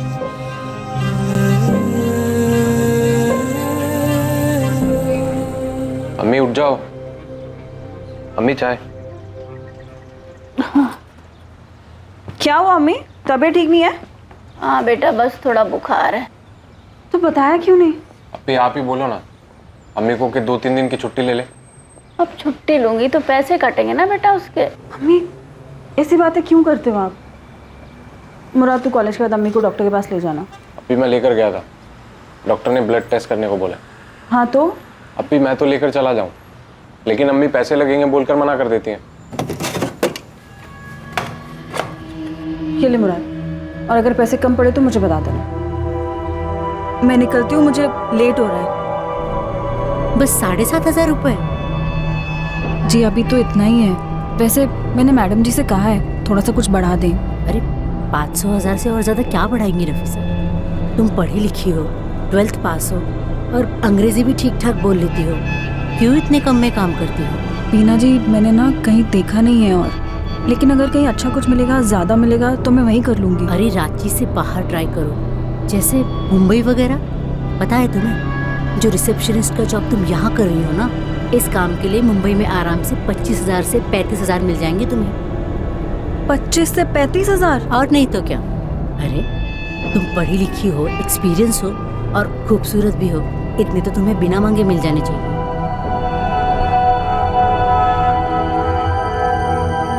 रिपोर्ट्स लेने के बाद डॉक्टर के पास भी गया था, बोला कि इलाज करवाओ और अम्मी को रेस्ट करने के लिए बोला। ठीक है। अभी मैं सोच रहा था कि कहीं जॉब कर लूं ताकि अम्मी काम छोड़ के आराम कर सके और इलाज भी आराम से हो जाए। नहीं नहीं मुराद, तू अपनी पढ़ाई देख। ट्रीटमेंट में पैसे लगते हैं अप्पी,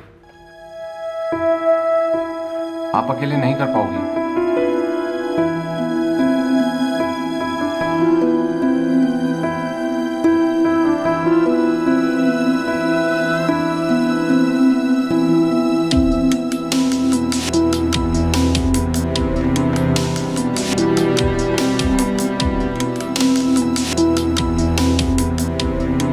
क्या कर रही हो अप्पी? अपनी मार्कशीट और सर्टिफिकेट देख रही थी। ट्राई कर लेती हूँ, अगर बाहर की जॉब मिल जाए तो। बाहर कहाँ? मुंबई। मुंबई? बीना कुमारी नाम की एक लेडी मिली है, उन्होंने ही मंगवाए हैं सर्टिफिकेट्स में से। तुझे पता है, वो कह रही थी मुझे 25 से 35,000 की नौकरी मिल सकती है। लेकिन अप्पी आप रहोगी कहाँ वहाँ? उसका इंतजाम भी बीना जी कर देंगी।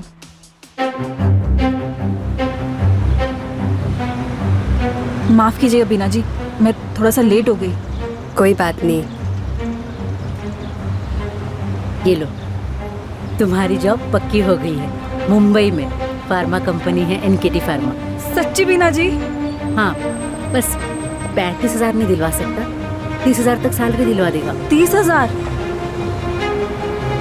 और कोई इंटरव्यू भी नहीं होगा? अरे नहीं बाबा, तुम्हारी फोटो और मार्कशीट से वैसे भी तुम्हारा काम हो गया। मेरा भाई सुरेश अगले हफ्ते रांची से मुंबई के लिए निकल रहा है। हफ्ते भर का टाइम है, सोच लो, हो सके तो तुम भी उसी के साथ निकल जाना। वो तुम्हारे रहने खाने का सारा इंतजाम कर देगा मुंबई में। अगले हफ्ते? नफीसा के इतनी दूर जाकर काम करने की बात से न मुराद खुश था न उसकी अम्मी बिल्किस। लेकिन नफीसा घर की बड़ी बेटी थी जो काम करके घर चला रही थी। उसने अपनी अम्मी और भाई मुराद को मना लिया।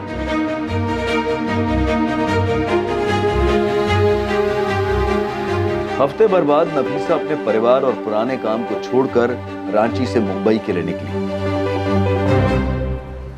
नफीसा सुरेश के साथ जाने के लिए निकली थी, जिसको बीना ने अपना छोटा भाई कहकर मिलवाया था।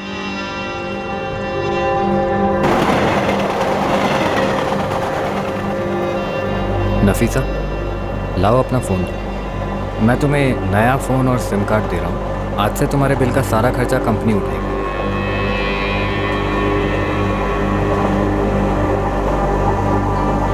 लो।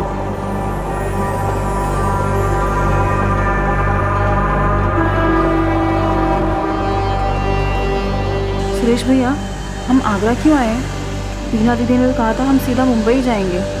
हाँ, प्लान तो सीधा मुंबई जाने का ही था, लेकिन क्या है ना, दिल्ली में हमारी कंपनी की एक अर्जेंट मीटिंग निकली। लेकिन तुम फिक्र मत करो, यहाँ आगरा में मीटिंग के लिए KNT फार्मा का मेरा एक दोस्त आया। वो यहाँ से तुम्हें दिल्ली और फ्लाइट से सीधा तुम्हें मुंबई पहुँचा देगा। आओ नफीसा, आओ।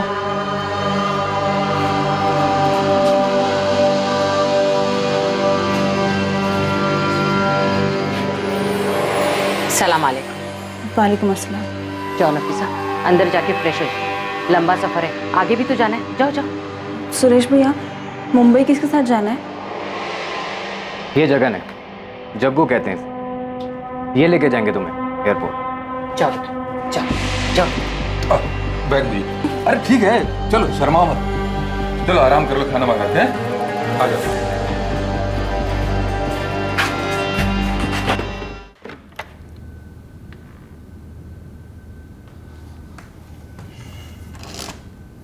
पापा,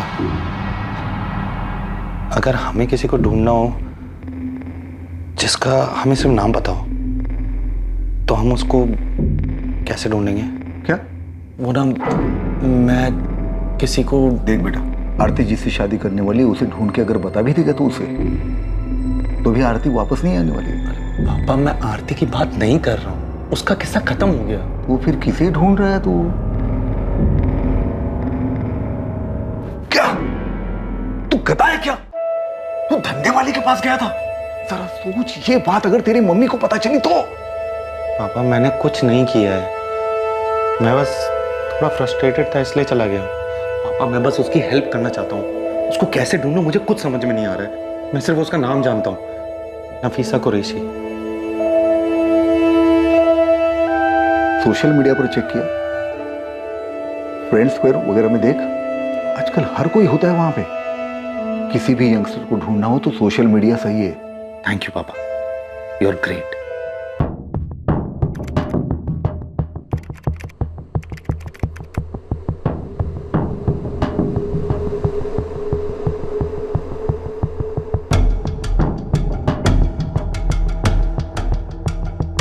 इतनी रात गए काम कर रहा है तू? Good night mummy. अरे मैं तो ऐसे ही पूछ रही थी तुझे। तपन गर्ग फ्रेंड स्क्वायर पर हर उस प्रोफाइल को चेक कर रहा था जो नफीसा कुरैशी के नाम से थी, इस उम्मीद में कि वो जिस नफीसा को ढूंढ रहा है उसका प्रोफाइल उसे मिल जाए। यार संजय, अब तक 68 प्रोफाइल चेक कर चुका हूँ और अभी भी बाकी है। मैंने तो उसके भाई मुराद कुरैशी को भी सर्च किया, उसके नाम की भी 38 प्रोफाइल्स हैं, लेकिन उसको कैसे ढूंढूं? उसको तो पहचानता भी नहीं हो यार। एक बात बता, ये फ्रेंड स्क्वायर पे तेरी वाली नफीसा मिल भी गई तो तू क्या कर लेगा? उसका स्टेटस अपडेट मिलेगा तेरे को कि मैंने एड्रेस चेंज कर लिया है, कोठा कहीं और है। अबे जबरदस्ती रखा गया ना उसे वहां पर, तो सेल फोन कहां से होगा उसके पास और वो सोशल मीडिया कहां से चलाएगी? सोचना। अरे ये तो मैंने सोचा ही नहीं था। सोचना भी मत बेटा, मिल भी गई ना तब भी कुछ नहीं कर पाओगे। काफी खोजबीन के बाद आखिरकार किस्मत ने साथ दिया और तपन को उस नफीसा कुरैशी की प्रोफाइल मिल गई जिससे वो कोठे पर मिला था।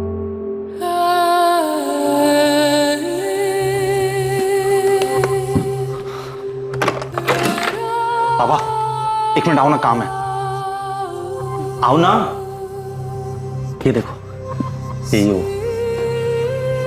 लड़के के साथ फोटो है उसका। शायद यही मुराद होगा, उसका भाई। नफीसा की फ्रेंड लिस्ट चेक कर, शायद मुराद उसमें ऐड होगा।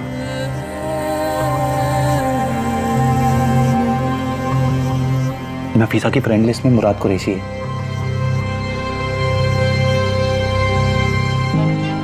यही होगा मुराद, नफीसा का भाई।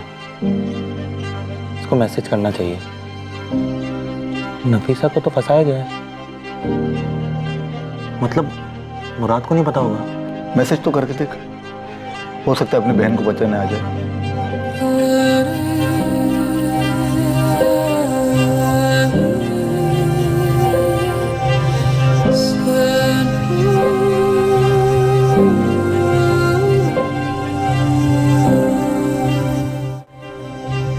मम्मी, जा रहा हूँ, आते वक्त पुलिस स्टेशन से होते हुए आऊंगा। हाय मुराद, मेरा नाम तपन गर्ग है, मैं आगरा से। मुझे तुम्हारी बहन नफीसा के बारे में बात करनी है। मैं तुम्हारी बहन से यहाँ आगरा में एक कोठे पर मिला। मेरा नंबर है 4449831।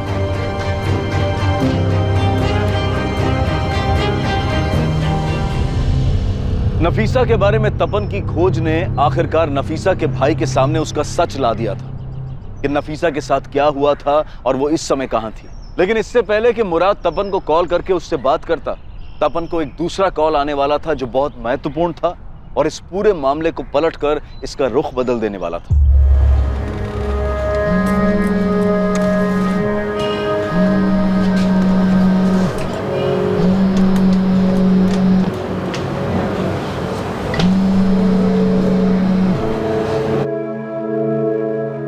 हेलो, हाँ गौरी, तुमने फोन किया था? देख, पहले तो मेरे को बोल कि तू मेरे पास आएगा और मुझे 5,000 रुपए देगा। हाँ गौरी दूंगा, पहले बताना जग्गू मिला कि नहीं? जग्गू और नीलिमा ने इसी बाजार में यहाँ से एक गली छोड़कर फिर से अपना डेरा जमाया है। अच्छा सुन, वहाँ पर लैला है क्या? वो मेरे को नहीं पता। देख, मैंने अंदर जाके मालूम नहीं किया, लेकिन हाँ मुझे इतना मालूम पड़ा है कि इस बार ना वो लोग बहुत सी नई लड़कियां लेकर आए हैं। थैंक यू यार गौरी, मैं ना तुझे वहाँ के तेरे सारे पैसे दे जाऊंगा। Thank you.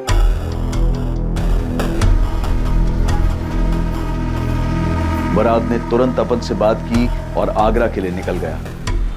आगरा में तपन ने मुराद को रिसीव किया और तपन मुराद को उस जगह ले गया जहां नफीसा थी, ताकि मुराद पहचान कर सके कि वो लड़की लैला मुराद की बहन नफीसा कुरैशी है।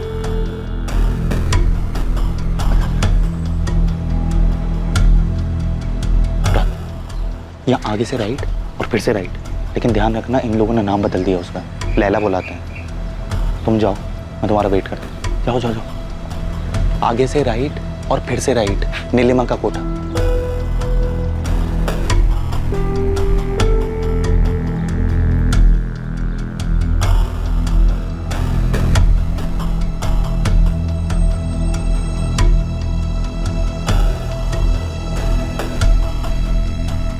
अरे आइए आइए साहब, आइए। अरे नेहा, काजल, सब जन आ जाओ बाहर।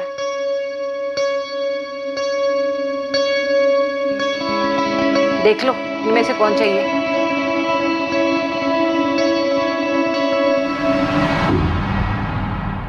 मैं लैला के लिए आया हूँ। लैला? पहले भी आए हो क्या? नाम कैसे जानते हो? वो मेरा एक दोस्त है, उसने बताया। कौन दोस्त? तपन नाम है उसका, तपनगर। अच्छा अच्छा, तपन। कहाँ है वो? उन्हें पता है हम वापस आए हैं? वो आए नहीं? आएगा, वो भी आएगा, लेकिन पहले मुझे लैला चाहिए। लैला का भाव अभी बढ़ गया है। 1 घंटे का 1000 लेगी और 2 घंटे के लिए ले जाओगे तो 1500 दे देना। चलेगा।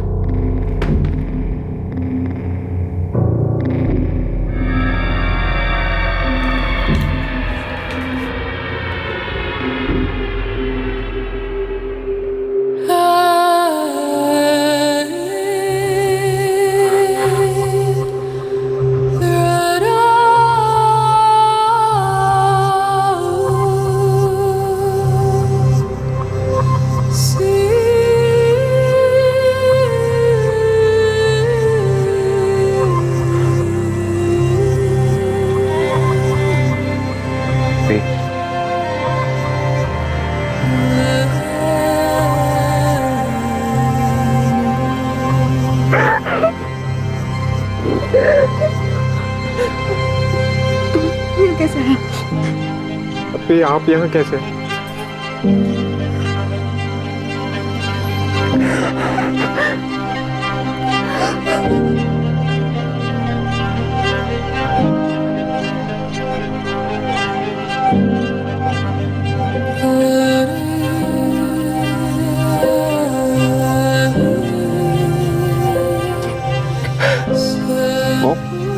वो मेरी अपिन नफीसा ही है। मुराद रो मत। तू वीक नहीं पड़ सकता यार, हमें नफीसा को छुड़ाना है। तो हम पुलिस के पास चलते हैं ना? नहीं, पुलिस के पास नहीं जा सकते। मैं किसी ऐसे के पास जाना होगा जो पुलिस को बताए कि क्या करना है। हम कोई गलती नहीं कर सकते मुराद। ये जानने के बावजूद भी कि नफीसा वेश्यावृत्ति में फंसी है और अब वो कहाँ है। आइए सर। नफीसा को उस जगह से बाहर निकालना इतना आसान नहीं था। पुलिस को इन्वॉल्व करें पापा? नहीं, ये सारी चीजें पुलिस के नाक के नीचे ही तो होती रहती। पुलिस पर सीधे भरोसा करना ठीक नहीं। ये महिला आयोग का एड्रेस मैंने तुम्हें सेंड कर दिया है, उनकी हेल्प ले लेना। मैम, मैंने बीना कुमारी का बस नाम ही सुना। नफीसा अपी उनके बारे में जानती है। मैम, बहुत मुश्किल से नफीसा के बारे में पता चला है और मुराद ने खुद कंफर्म किया है कि वो उसकी बहन है। मैं आपको फ्रेंड स्क्वायर पर नफीसा की फोटो और बाकी डिटेल्स भी दिखा सकता हूँ। तुमने रांची में पुलिस कंप्लेन किया था ना, वहाँ की कंप्लेन कॉपी है? नहीं मैम, लेकिन पुलिस को ये केस याद है, मैं फॉलो अप लेता रहता हूँ। रजनी, पुलिस स्टेशन फोन करके पूछो क्या प्रोग्रेस है। मैम, नफीसा को तुरंत रेस्क्यू करवा सकती हैं क्या? वो वहाँ 1 महीने से फंसी हुई है। यू डोंट वरी, हम लोग इमीडिएटली एक्शन लेंगे, लेकिन उसके लिए मुझे पहले पुलिस से बात करनी होगी, और आई थिंक किसी और ज्यूरिडिक्शन पुलिस के साथ।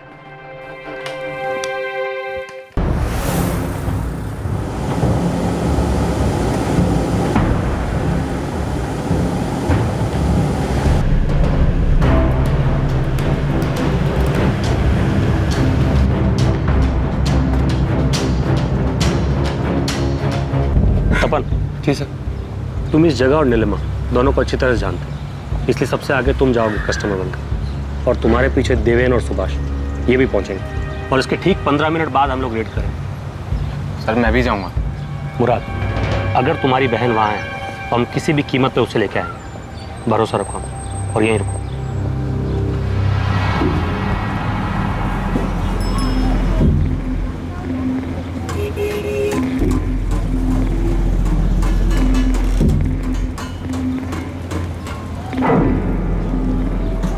तपन साहब, कैसे हैं साहब? मैं ठीक हूँ, तू कैसा है जग्गू? मैं बिल्कुल अच्छा है। अरे तुम लोग गायब कहाँ हो गए थे? अरे छोड़िए वो सब, अब वापस आ गए हैं ना। मैं भी वापस आ गया हूँ। आपको कैसे मालूम चला कि हम लोग वापस आ गए? वो रेड के बाद 2-3 बार आया था मैं, लेकिन तुम लोग मुझे मिले ही नहीं। फिर कल देखा मैंने तुझे इसी मार्केट में। अच्छा, अभी आपको मालूम है नीलिमा कहाँ बैठती है? नहीं, किधर? आइए आपको मिलाते हैं, आइए।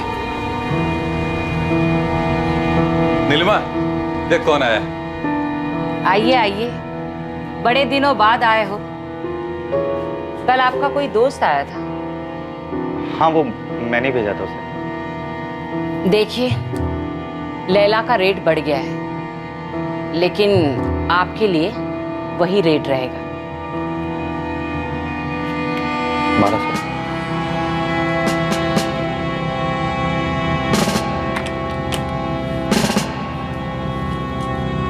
सब ठीक है नफीसा, पुलिस थोड़ी देर में यहाँ पे पहुंचने वाली है, और मुराद भी हमारे साथ है। क्या नाम बताया उसने?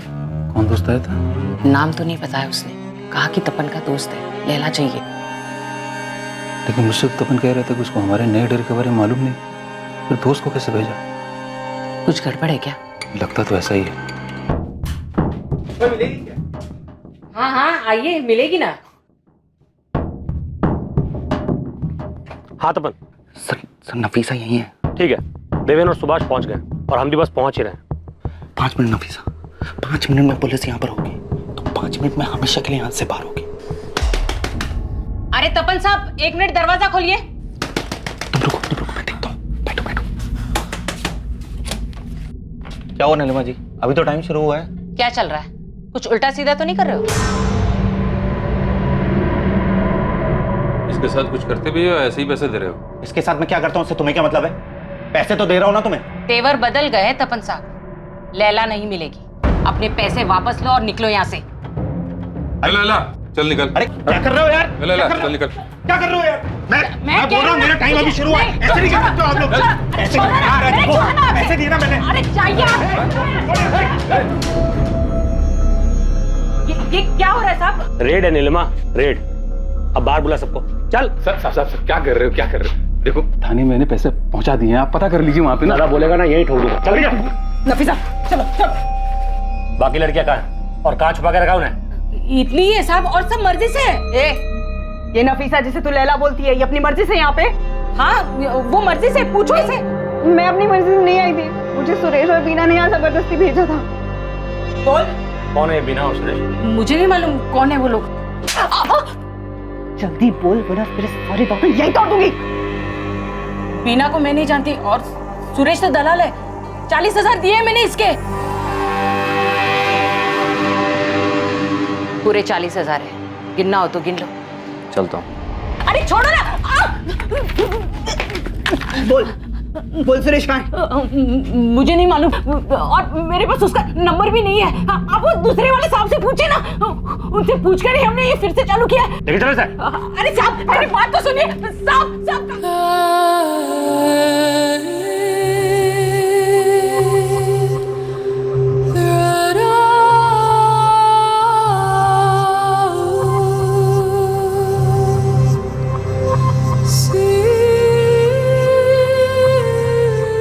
नफीसा कुरैशी ने महिला आयोग में अपना बयान दर्ज करवाया।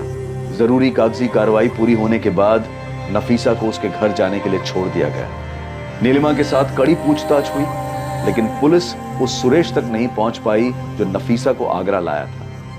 ना ही पुलिस को बीना कुमारी के बारे में कुछ पता चला जिसने नफीसा कुरैशी की तस्करी की थी।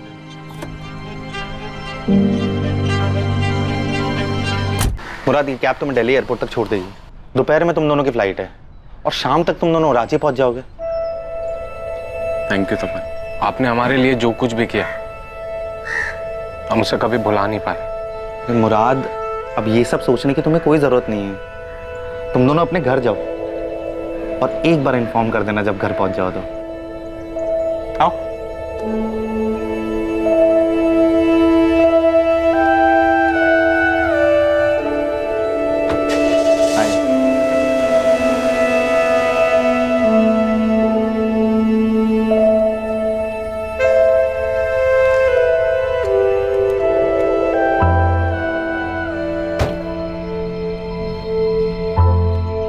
थैंक यू तपन। मैंने तुमसे पहले भी कई लोगों से मदद मांगी थी, बहुत मिन्नतें भी की थी मैंने। मुराद का नंबर तक दे दिया था, लेकिन किसी ने कुछ नहीं किया। नफीसा, मैं बहुत खुश हूं कि तुम अपने घर जा रही हो। अब इन सब चीजों के बारे में मत सोचो। अब अपने घर जाओ, लेकिन मुझे इन्फॉर्म जरूर कर देना एक बार पहुंच जाओ तो। ओके?